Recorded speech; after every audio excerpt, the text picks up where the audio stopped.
You can just go out and have fun, chase leads, and hope you don't get sued. Nutty Australian con man sort of turned up on the first day, first few weeks, with just a big pile of ideas and just kept throwing them at people until they'd listen to me. England have a...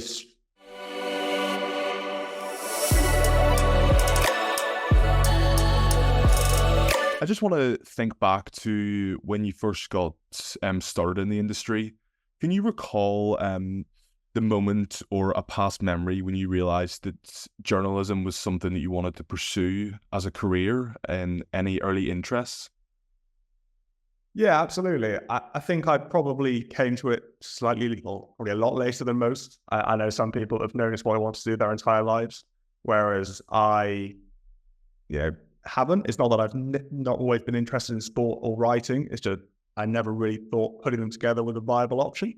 But while I was at uni, through lockdown, I started getting involved in the student paper. So that's Platinum at Durham, big up Platinum. I was originally the opinion editor because I quite like having opinions. And then at the beginning of my final year, I became sport editor and really threw myself into that and spent the whole year trying to find any local story I could, working with a great team of people, and sort of realized that I loved it. I thought I was quite good at it. And I realized that there was a sort of genuine career to be had there. And so through that, I applied to News Associates to do my NCTJ, which is what I then went on to do.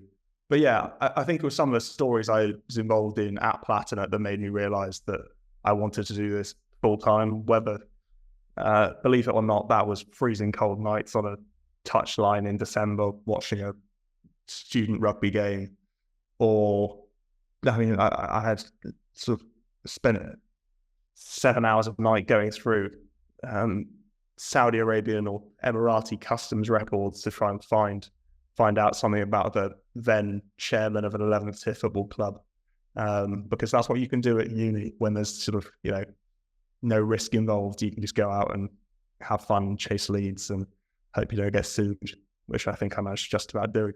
Upon completing your News Associates course, I'm not sure how early you started doing bits for the I paper, but how did you find going into that, first of all, when you started to first produce articles for them?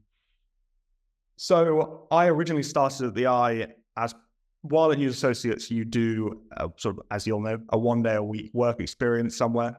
And I got my placement with the I, having contacted them the summer previously. They sort of kindly said, we'll take you in every Wednesday. And through that, I got quite fortunate that then the World Cup came around in December and they were looking for some people to do some more shifts, and they clearly thought I was all right because they offered some to me. So I started doing freelance shifts alongside my work experience. And from there, that sort of snowballed into, as of the beginning of January of this year, a full-time job as a sports news reporter. So yeah, the first few pieces at the I sort of turned up on the first day, first few weeks, with just a big pile of ideas and just kept throwing them at people until they'd listen to me, in a sort of attempt to say, look here, I've got things to write. I'm not just here to pass time or because I need to do it for my course. And one of the big things I did early on was, while I've been at Durham, I got involved in a story about this 11th tier football club, Durham City AFC, who at the time I then dubbed the worst club in England because they'd conceded something like 160 goals in 14 games. And they were owned by a former Newcastle defender who put in charge a sort of nutty Australian con man who had never been to England and had never run a football club and really had no idea what he was doing. And it was just the most bizarre story you'll ever come across. And I came to the I after about 2 or 3 weeks and said, look, I'm aware you don't normally publish stuff about 11th tier football clubs, but I promise this is a really good story if you trust me. And they did, and the story got published and did really well. I was really pleased with it, and I think that sort of showed to people, oh, look, George sort of knows what he's doing. So and I got sort of more and more opportunities which was, of course, I think going in early and saying, look, I sort of trying to prove that you've got ideas and just turning up, trying to seem as keen as you can is really important. How do you stay on top of the news cycle, and do you think social media plays a significant role in journalism these days? Yeah, I mean, social media definitely does, especially in keeping up with news, because I've sort of been able to curate a group of people I follow on Twitter that I know will pretty quickly and pretty certainly be able to tell me about any news I've missed. Because especially as a sports news reporter, covering, while I specialize in a few certain sports, basically being able to cover anything, it can feel slightly like you're drowning all the time in all the news because there's so much of it. And yeah, Twitter in particular can be so valuable in helping get all that information in one place. Don't get me wrong, it's still really important that you are reading lots of different news sources. And when I start a shift in the morning, I will open up 7 or 8 different news outlets and read all either the headlines or the bigger pieces or things that are relevant to stuff I normally write about, as a way of sort of bedding into the day, making sure I'm not missing anything massive. And part then it's trying to juggle actually writing something and getting on with things and looking at medium to longer term things, while also making sure that you're across everything. And like that team effort as well. Like if you talk about the Vincent Company thing earlier, I was about to finish my shift and one of my editors said, I don't know if you've seen this, Vincent Company just confirmed a buy-in. Well, I haven't seen it, but it meant I could get it written up quickly and sorted. And but there's a team effort element to it too, because I don't think anyone could be across all the news in all the sports all the time. I'm not sure any great people are doing that. But yeah, it's about just trying to read as much as you can. And that has to be a consistent process, because if you keep topping it up, then it's much easier than like, so I came back from holiday this morning after 8 or 9 days of really trying not to read the news, because, sometimes you need a break for it. And actually found it really hard to get back into some of the stories, even if I've known the basic headlines of the week. Because, with Pochettino being sacked and Littler winning the Premier League and United winning the cup final, it's not really been difficult to miss some of them. But even then, there's a lot of stuff that I've just missed because there's so much of it all the time. Yeah, and do you ever find yourself being sucked into the news? Because this is something that I struggle with sometimes, because there is so much of it there. I often find myself just reading and reading and reading. And if so, how do you try and almost keep that distance? If you mentioned, as you said, you were on holiday and you struggle not to read the headlines. So how do you find that balance between, this is my job at the end of the day, and sometimes you have to take a step back? Well, I think I think most of the time you accept that actually, while it is a job, in getting into sports journalism, you're combining your hobby and your job sort of by definition, because no one's really going into it if they don't love sports to start with. And so that means that I'm going to be reading Twitter headlines at 10 o'clock at night that technically I'm not getting paid to do, but I do because I want to do, and because while it's helpful for my job, I do it because I'm genuinely interested in it. Separating yourself from it is hard, and I still would have been checking Twitter on holiday, but I won't have been sort of getting up every morning to read what every outlet is producing, and I won't have been. I've ideally tried to stay off Twitter, deleted the work apps on my phone, so not seeing what everyone at work's saying, which is another way you can get sort of distracted by it. But yeah, as you say, it's also very easy to get dragged into just scrolling and never knowing when to stop finding the news, because there's so much of it all the time. And there's always an interesting story after an interesting story after, one after the other, which is, it can be a real challenge. And especially sometimes after a shift, if there's nothing standing out, but lots of interesting things, you can just sit and just read and read and read and forget actually at some point, oh shit, I need to write something here. But it's also, there's a bit of a challenge in separating yourself. Certainly I have a news reporter that wants to do slightly medium to longer term feature stuff as well. Sometimes I've been sort of cutting time out of your day or out of your week to say, okay, this is when I'm going to work on longer term pieces that aren't I'm going to not check the news unless someone contacts me about it. And, cutting that time out of your day is also quite important, because otherwise you can just get caught being constantly reactive, which equally not be helpful. Yeah. George, I wanted to touch on the Euros, because this is another subject that's going to have an endless, stream of content just flowing and flowing. How are you preparing for the Euros, and do you sort of know what coverage you're going to be providing and any storylines you're going to be delving into? Because obviously it's a super, super big tournament, and everyone loves the football tournament in the summer, and England are looking pretty good and a very good chance of winning it. So how is your preparation going into that, and what's the tournament going to be like coverage wise? Yeah, so I mean, I know some of what I'm doing and not some of what I'm doing, because you definitely find that a lot of it can be more last minute than you think it is. So as I say, more reactive. I know that, unfortunately, from my point of view, I'm not going, so I'm going to be covering it from home. We've got a great team of people heading out, and I thought not quite made the cut, but maybe next time. Next time. And I know that sort of I had, as I said, was on holiday for the last week and had said to myself, okay, I'll focus on the Euro stuff when I'm back. So I've got some sort of pre-ideas in place that I'm going to start looking at, which will be more features based on teams or players that are involved. And then when you get into the actual tournament, I think my role will be quite reactive, whether it's covering some games off the TV, it's going to be staying all over the news stories, it's going to be trying to provide analysis that our writers out there haven't got to, or another view on a big game, especially with England. There's basically going to be 15 things that can be written on every single game.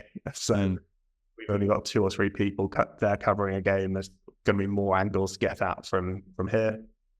So yeah, it's going to be very, very varied. I imagine there will be some days I write 4 news stories. There'll be some days I write 2 features. There'll be some days I write a column. There will be, a bit of everything.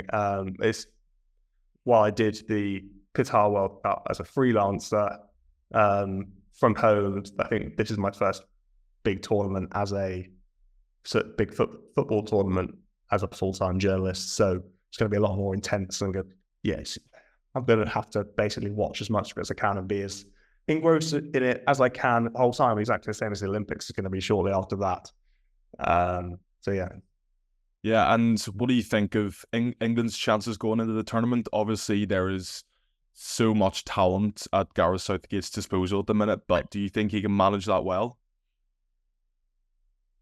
I think historically there's been something in the English psyche that that sort of have blocked success, that has meant that whether it's a sort of English defeatism, that the moment things start going wrong, they collapse slightly or believe that they're not quite going to make it because that's the English way. But I think actually a lot of these players don't have that belief.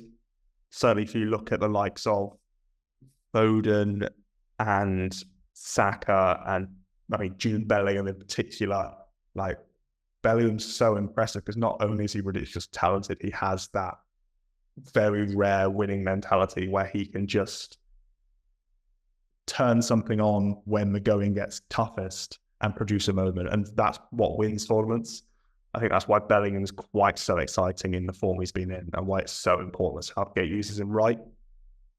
I still think there's, tough opposition up ahead, whether that's, I think France and Portugal are going to be tough. I think some people seem to be backing Germany because it's at home and Julian Nagelsmann's in charge and he's better than had previously. But I still think if you look at what's happened with Bayern Munich, so much in this German side are a bit of a mess that I don't think there'll be that much of a serious threat. I still think they get beaten by Scotland. Yeah, England have as strong a chance as any side of winning the Euros. They have the players in basically every position. They have the highest level of talent on average as a squad, even if some of the countries have more depth. This is as good an opportunity as we've had in a while. That's not to say that in 2026 we're not going to have a better opportunity because there's still so much talent coming through. But for now, this is probably the best opportunity we're going to have. Yeah, and George, there's just two more things that I want to touch on, and you briefly mentioned one of them there when you were talking about how you're going to have to be writing 3 or 4 news stories a day. And obviously, one of the most important things as a journalist is to be able to write under pressure. How do you find yourself turning around things under pressure and meeting deadlines? Is that something that you've always been quite natural with, or something that you've had to adapt to? No, I'd say it's not something that comes naturally to me at all, actually. I initially wanted to sort of labor over every word, and every sentence had to be absolutely perfect in my mind before I sent something over. I'd put incredible pressure on myself to do that. And that actually just meant that my writing came across as more pressurized and more stinted and a bit too try-hardy and overwritten. And don't get me wrong, I can still do that. But I think taking some of the pressure off myself and realizing that actually so much of writing is about strong flow and sort of letting your natural stream of conscious direct it in terms of feature and color writing. In terms of news, that is something I'm certainly getting quicker at. And that's just knowing stuff about it is what makes news writing quicker. Like if your news writing is going to be slower if you're not familiar with what you're about to write about, which is so much. And so much of it is in making sure you're across a story before it breaks, that you know as much of it as you can before it actually comes to it, because then it's a lot easier to order the information in your head when something finally breaks. Like, I don't know, let's talk about Vincent Company earlier.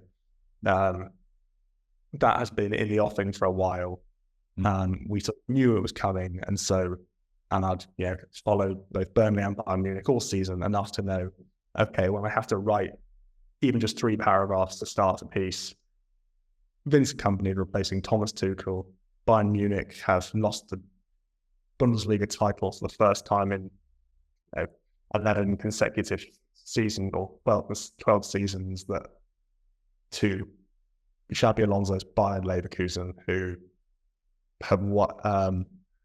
who completed an unbeaten Bundesliga season. Berlin got relegated, having been promoted before with over 100 points.